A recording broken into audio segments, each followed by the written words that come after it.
माझा शृंगार रे हा माझा शृंगार रे माझा शृंगार रे हा माझा शृंगार रे मंगळसूत्र मंगळसूत्र मंगळसूत्र मंगळसूत्र मंगळसूत्र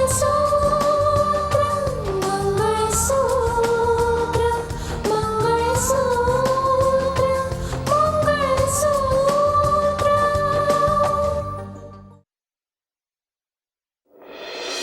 आता तुझ्या या पणमुळे मला असं नको वाटायला की तू माझ्या सुनेच्या चारित्र्यावर शिंतोडे उडवण्याचा प्रयत्न करतोय सुंदर. पण सुंदरलाल तो नाग आहे जो दंश करेल पण कोणाच्या तावडीत नाही सापडणार कधी. हो, मी ते मम्मींना भेटायला गेले होते. मम्मी?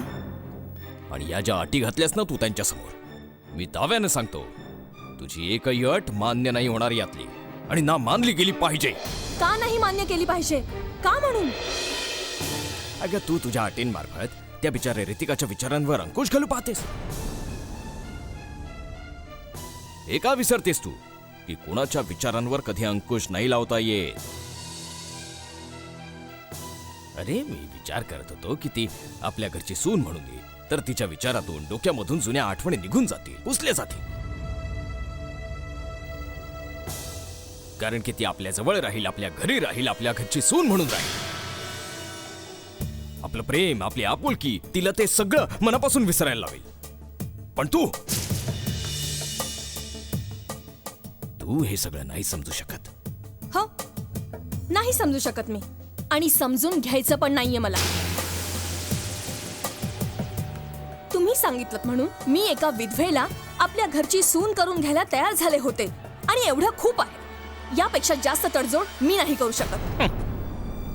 अरे जावे त्याच्या वंशा, तेव्हा त्याला कळेल. जोपर्यंत स्वतःवर वेळ येत नाही ना तोपर्यंत दुसऱ्यांच्या दुःखाची जाणीव नाही होत. ती कुण्या दुसऱ्याची मुलगी आहे ना, यासाठी तुला तिचं दुःख काय आहे याची जाणीव नाही होत. जर ती तुझी स्वतःची मुलगी असती ना सुजाता, तर तू कधीच असं नसतं म्हणालीस. तुम्हाला जे म्हणायचंय ते म्हणा, पण मी जे बोलले आहे ते बरोबरच बोलले. जर त्यांना हे लग्न करायचं असेल तर त्या लोकांना रितिकाला समजवावंच लागेल. समजलात तुम्ही?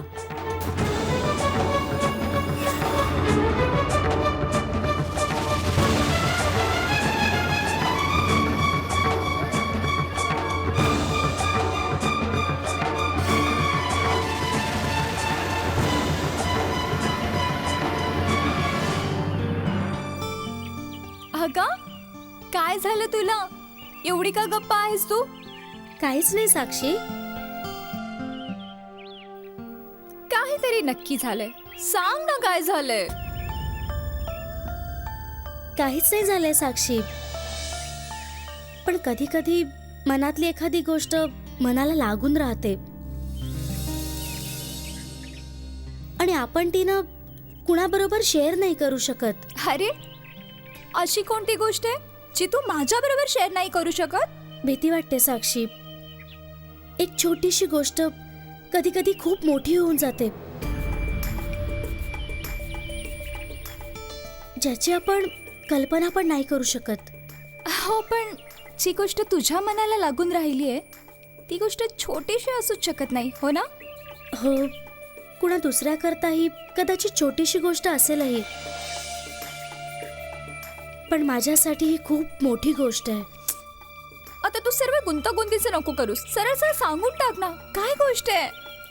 मी सांगितलं ना साक्षी, अजून ती वेळ नाही आली आहे की मी माझ्या मनातली गोष्ट सर्वांना सांगू शकेन. पण मी माझ्या मनातलं लवकरच सांगेन तुला. तुला माहितीये, अशा गोष्टी मागे जी कारणं असतात ना ती प्रेमभंगाशी जुळलेली असतात, जसे की मन दुखावणं वगैरे, समजलं? मस्करीमध्ये सुद्धा कधी कधी खूप मोठं सत्य लपलेलं असतं. तुझी मस्करी सुद्धा काहीशी अशीच आहे. पाहिलास, काढून घेतलं की नाही? म्हणजे हा मामला सुद्धा प्रेम, इश्क आणि मोहब्बत वाला आहे.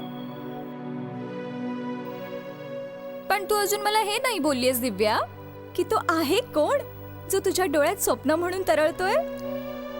ते स्वप्न जर खरं झालं असतं तर मी तुला नक्की सांगितलं असतं.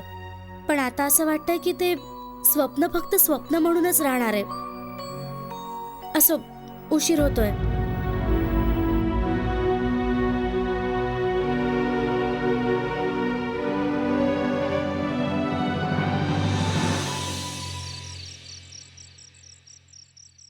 आत्या, ही तर खूपच आनंदाची गोष्ट आहे की त्या लोकांनी राहुल दादा आणि रितिकाच्या लग्नाला होकार दिलाय. हे सगळं बाळा रितिकामुळेच झालेलं आहे. त्या दिवशी मला भेटल्यावर ती रडत रडत घरी गेली. तिच्या घरच्यांनी सुद्धा तिचे अश्रू पाहिलेच असणार. तू अगदी बरोबर बोलतेस आत्या. पण ह्या लग्नाची तारीख वगैरे पक्की करण्यासाठी तर मग काकांनाच तिकडे जावं लागेल. पण काका त्या लोकांशी एका व्याहीप्रमाणे जुळवून घेतील? माहित नाही बाळा. मला माहिती.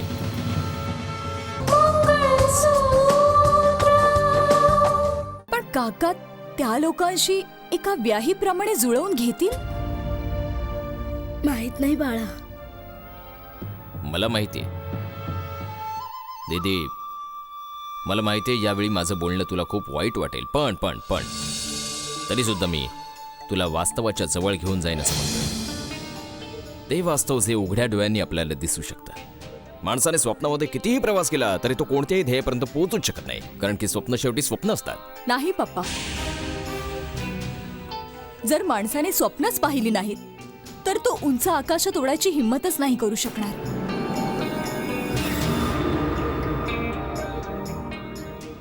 कोणत्याही ध्येयापर्यंत पोहोचण्याआधी त्या ध्येयाची स्वप्न डोळ्यांमध्ये साठवणं फार गरजेचं असतं पप्पा.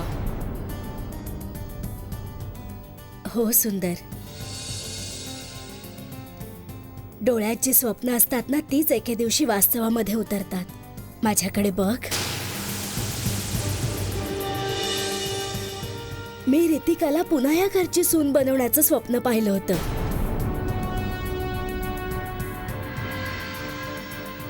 जे स्वप्न आज वास्तवात येणार आहे. दीदी, हाच तुझा प्रॉब्लेम आहे. तू जे बोलतेस त्याचा विचार नाही करत आणि ज्याचा विचार करतेस ते तुला समजत नाही. कारण म्हणजे मुलाच्या दुःखाने तुझ्या डोळ्यांमध्ये अश्रूंची वादळं उठवली आहेत की तुला काही दिसतच नाही समोर.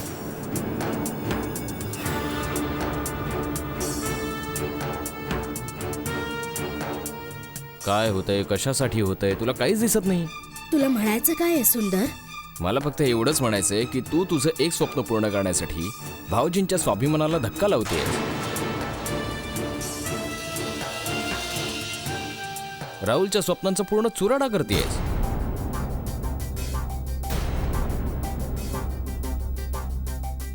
त्या बिचाऱ्याने तर कधी विचार सुद्धा केला नसेल की त्याच्या स्वतःच्या वहिनीबरोबर त्याचं अशा प्रकारे नातं जोडण्यात येईल म्हणून. काळजी नको करू सुंदर. मी राहुलला विचार करण्याची पूर्ण संधी दे. तो माझा मुलगा आहे, माझा विश्वास आहे. माझा विश्वास कधी खोटा असू शकत नाही. तो माझं बोलणं कधीच टाळू शकत नाही. रितिका सून म्हणून याच घरामध्ये येईल, बघशीलच तू.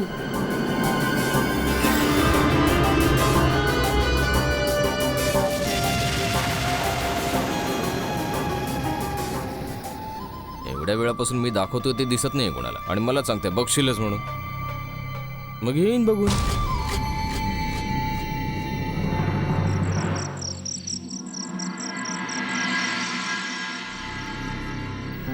निलिमाताईंचा फोन आला होता. काय म्हणत होत्या त्या? म्हणत होत्या की आता लवकरात लवकर लग्न लावायचे त्यांना. हो, आणि असंही म्हणाल्या की लग्नामध्ये जास्त धामधूम करायची नाही म्हणून. एखाद्या मंदिरात बस साधेपणातच लग्न उरकून घ्यायचं. असं वाटतं बहिणी की जर आपण हा निर्णय घेतलेलाच आहे की रितिकाला त्याच घरात परत पाठवायचं आहे तर मग ठीक आहे, आपण त्यांचं म्हणणं ऐकायला पाहिजे. एखाद्या मंदिरामध्ये साधेपणातच लग्न उरकून घेतलं पाहिजे. रितिका, काय झालं एवढं? मम्मी, जर तुम्ही लोकांनी निर्णय घेतलेलाच आहे तर मानसच्या घरच्या लोकांना सांगून टाका. त्या लोकांना अंधारात का म्हणून ठेवताय? अंधारामध्ये? दुसरं काय मम्मी? तुम्ही त्या सर्वांना सत्य सांगून टाका की माझं लग्न त्यांच्या घरात नाही होणार आहे.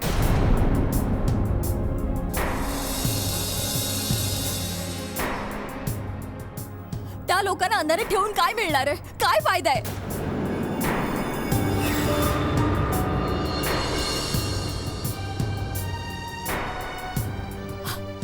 तुम्हाला नाही माहित, आज मानस आला होता.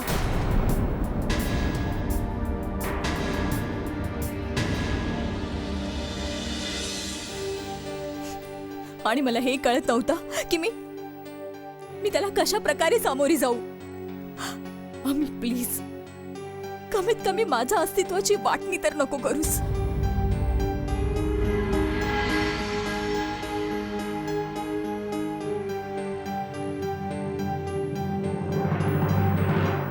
रितिका बरोबर बोलते बहिणी. आपल्याला लवकरात लवकर मानसच्या घरच्यांना इन्फॉर्म करावंच लागेल. हे खूप गरजेचं आहे. गरजेचं तर आहेच सूर्या, आणि त्यांना इन्फॉर्म करू आपण. खरं तर मी वाट पाहते राहुलची. एकदा राहुल इकडे आला ना की पूर्णपणे लग्न पक्क होऊन दे बस. हे बघ, वेळ जेवढा जाईल ना सगळं तेवढंच बिघडत जाणार आहे.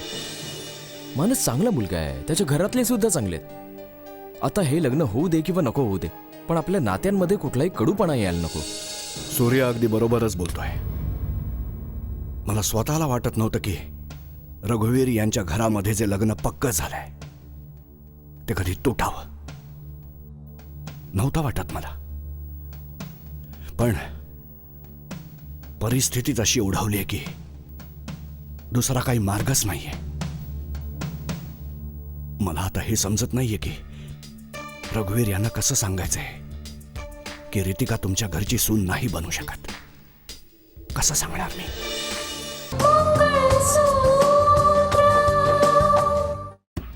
अगं तुला समजत कसं नाहीये सुजाता? आता तुला कुणाच्याही भावनांची काहीच घेणं देणं नाहीये. अं? काही विचार न करता तू त्यांना आठ घालून टाकलीस की रितिका आपल्या भावनांचा कळा आवळल्यानंतरच या घरची सून बनू शकते म्हणून. हो, मी ही अट घातली होती, कारण मला अशी धेडगुजरी सून या घरामध्ये नकोय अजिबात. मला नाही वाटत की ती रितिकाने मानसची पत्नी बनून या घरामध्ये यावं आणि राकेश बद्दल बोलत बसावं. अगं जर मानस सगळं काही समजू शकतो, सगळं काही समजून उमजून सुद्धा तो रितिकाला स्वीकारू इच्छित असेल तर तुला काय प्रॉब्लेम आहे? वा, मानस जर जाणून बुजून विष खायचं म्हणत असेल तर तुम्ही खाऊ द्याल त्याला? नाही. मानसच्या चुकांवर कदाचित तुम्ही त्याला सोडून देऊ शकता, पण मी नाही. मला ह्या घरचा मान सन्मान प्रिय आहे. मी मोठमोठ्या गोष्टींच्या मागे आपला मान सन्मान दावणीला नाही बांधू शकत. एक गोष्ट लक्षात ठेव, ज्या नात्यांमध्ये या प्रकारच्या अटी असतात ना ती नाती जोडण्या अगोदरच तुटून गेलेली असतात. तुझं हे बोलणं, विचार, समजुती हे लग्न नाही होऊ देणार. दिसत असताना सुद्धा मी माशी नाही गिळू शकत. लग्न व्हायचं नसेल तर नको होऊ दे. हो मम्मी, बरोबर बोलतीस तू. आता तेच होईल जे तुला वाटतंय. चांगलं झालं तू हे बोललीस. काय झालं बाळा? मला खूप आनंद वाटतो मम्मी की आता ना तुला तुझ्या मान सन्मानाबरोबर तडजोड करावी लागेल आणि ना तुझ्या मूल्यांबरोबर. खुश? हे काय बोलतोयस तू? बरोबर बोलतोय मी डॅड, अगदी बरोबर बोलतोय मी. रितिकाशी माझं बोलणं झालंय. ती म्हणतेय की ती स्वतःचा आनंद हरवून ना ती मला मिळवू इच्छिते आणि ना स्वतःचं आयुष्य आबाद करू इच्छिते. यासाठीच तर म्हणतोय की तेच होईल जी मम्मीची इच्छा आहे. तुला म्हणायचंय की मला हे लग्न होऊ नये असं वाटतंय का? प्रत्येक गोष्टीवर अटी नाही टाकता येत मम्मी. प्रत्येक गोष्ट तोलून मापून नाही केली जात मम्मी. लग्न व्हायच्या आधीच तू तिच्या आनंदावर, तिच्या भावनांवर अंकुश लावायला गेलीस. हो, मानस लग्न समारंभ काही एखाद्या बाहुला बाहुलीचा खेळ नसतो आणि ना 4 दिवसासाठीचा मेळमिळाप. अरे हे संपूर्ण आयुष्यभरासाठीचं बंधन असतं. न विचार करता बाळा, अशी नाती नाही जोडली जात. खरं बोलतेस मम्मी, बरोबर बोलतेस तू. खरंच तुझ्या याच गोष्टींमुळे का होईना रितिकाला तिचं स्वतःचं घर खूप लवकरच मिळणार.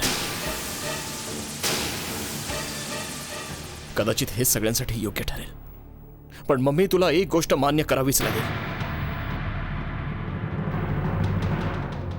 हा रितिकाचा चांगुलपणा आहे की एवढं सगळं झाल्यानंतर सुद्धा तिला सून म्हणून तिची कर्तव्य पार पाडायची आहेत.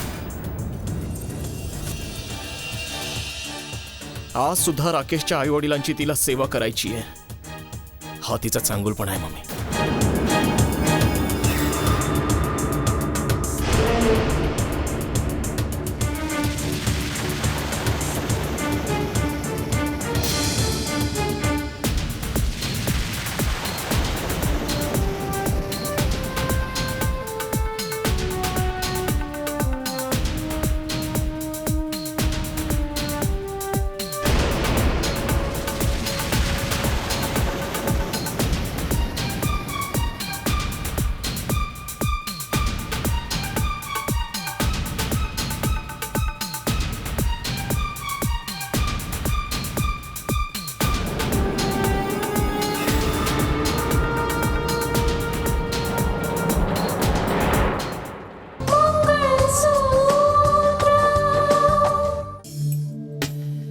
मला तर समजतच नाही हे सगळं काय होत आहे. एकीकडे तुझी आई आहे जी स्वतःचे विचार नाही बदलू शकत, आणि दुसरीकडे रितिका जी स्वतःच्या विचारांना रोखू नाही शकत. रितिकाला मी यात चुकीचं नाही म्हणणार डॅड.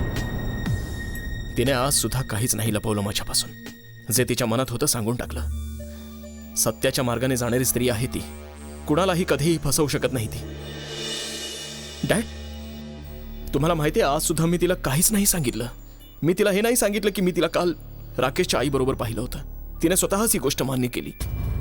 अच्छा. ओ, काय म्हणाली ती? काय म्हणून गेली होती त्यानं भेटायला? रितिका म्हणत होती की राकेशच्या आईला आज रितिकाची खूप जास्त गरज आहे.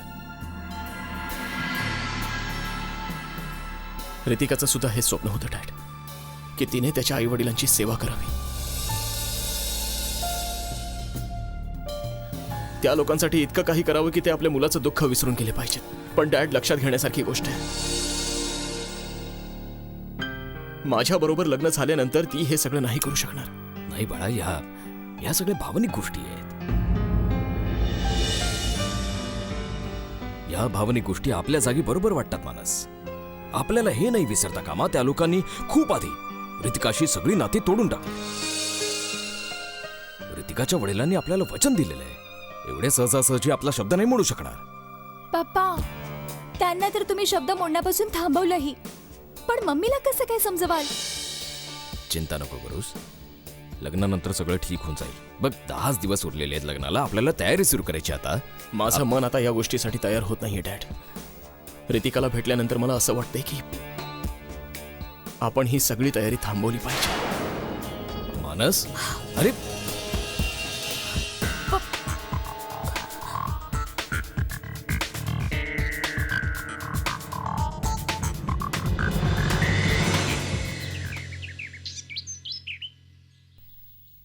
दीदी, मला तुझा आनंद तुझ्या चेहऱ्यावर दिसतोय. अगं, आज राहुल जो येणार आहे, तुला आनंदी व्हायलाच पाहिजे. आत्या आत्या, काय आपला राहुल दादा आलाय आत्या. मी आत्ता त्याला पाहून आले. खरंच? कुठे आहे तू? मम्मी. राहुल बाळा, खुश राहा बाळा. अरे मामा, अरे भाच्या, हे काय करतोयस? तुझी जागा पायाजवळ थोडीच आहे. तुझी जागा तर माझ्या हृदयात आहे बाळा. आणि हे बघ, भाच्याने मामाचे पाय पकडायचे ही काय चांगली गोष्ट आहे का? काय मामा, तू अजून तोच जुन्या विचारांचा आहेस. अरे, जुन्या पारंपरिक गोष्टींमध्ये दम असतो, त्या फॉलो करत राहिलं पाहिजे. माहितीये ना, गीतेमधले उपदेश आज सुद्धा दिले जातात. रामायणातले आदर्श आज सुद्धा दिले जातात. तर मग बाळा, असं समज की तू नाही बदललायस, मी नाही बदललोय. न तू परंपरा विसरलायस आणि ना हे मी विसरलोय. खरंय. याचा बाळा जाऊन फ्रेश होऊन ये. ठीक आहे, मी आलो लगेच. जा बाळा. चल, राहुल करता नाश्ता करूया हो, काहीतरी. आत्या. चल चल. निघा, लवकर निघा. बस, हीच एक सुवर्ण संधी आहे सुंदरलाल, आणि या सुवर्ण संधीचा पूर्णपणे फायदा उचलायचा आहे. या लग्नाला आणि रितिकाच्या पुढे येणाऱ्या पावलांना खीळ घालण्यासाठी एकच मार्ग आहे की राहुलने कशाही प्रकारे या लग्नाला नकार दिला पाहिजे. स्वतःच दिला पाहिजे. राहुल असं का म्हणून करेल? ते तर मी करायला लावीन ना. बासरी वाजवून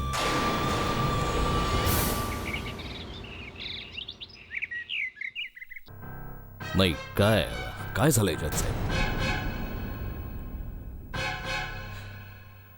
हे बघा जज साहेब, मी सुद्धा या समाजामध्ये राहतो. मी खूप आदर करतो तुमचा आणि मला संपूर्ण आशा आहे की तुम्ही पण माझ्या आदराचा पूर्णपणे विचार कराल. अगदी नक्कीच. मी तुमच्या आदराचा नेहमी पूर्णपणे विचार करेन. त्या दिवशी तुम्ही जेव्हा समोरून फोन करून लग्नाबद्दल विचारलं होतं त्या दिवशी, त्याच दिवसापासून माझ्या मनातला तुमच्याबद्दलचा आदर खूप वाढला होता. पण काही गोष्टी अशा असतात ज्या आपल्या मान सन्मानापेक्षा मोठ्या होऊन बसतात.